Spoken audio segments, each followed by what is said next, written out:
Martin Brundle calls 0 at Max Verstappen over temper tantrums, still on a short fuse. Max Verstappen's temper is still on a short fuse, according to Martin Brundle, who feels the Red Bull driver has some work to do to control his anger.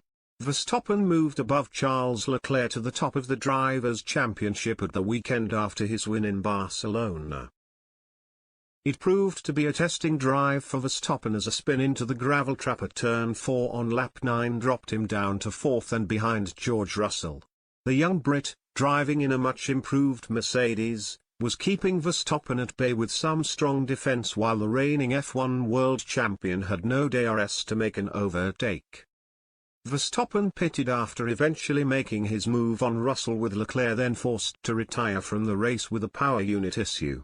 Red Bull then sensed another 1-2 opportunity and instructed Sergio Perez to allow Verstappen through on lap 49, with the Dutchman going unchallenged at the front for the remainder of the race.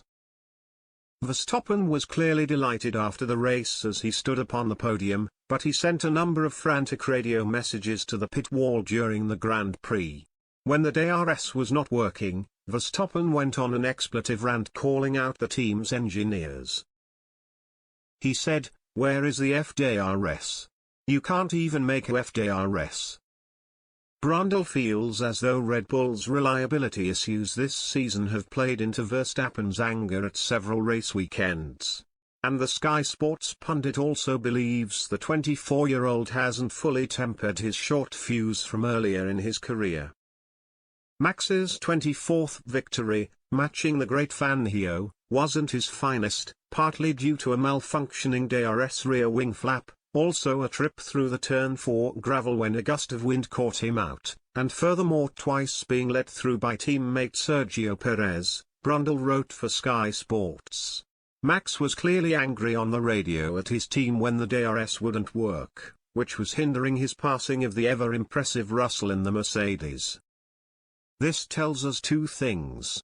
He's rather fed up with a catalogue of reliability issues as the team have taken time to finesse and get their new car up to full speed, and down to the weight limit. Secondly, his temper still has a relatively short fuse, as we saw for example in the brake testing of Hamilton in Saudi Arabia last year, which he has otherwise learned to control well in his quest for victories and a first world championship. It was fascinating to witness his first proper wheel-to-wheel battle with Russell, who was defending robustly but fairly, and very well. I happened across the race stewards on Sunday evening and they were of the same opinion that George was pushing the boundaries but not breaking the rules. And his run back past Max between the very short turns 1 and 2 will be played out for a good while. Once again Max was very clean and fair in this enduring battle, more so than when he was against Hamilton last year, which is more fitting of a champion. But of course the championship is not up for grabs yet.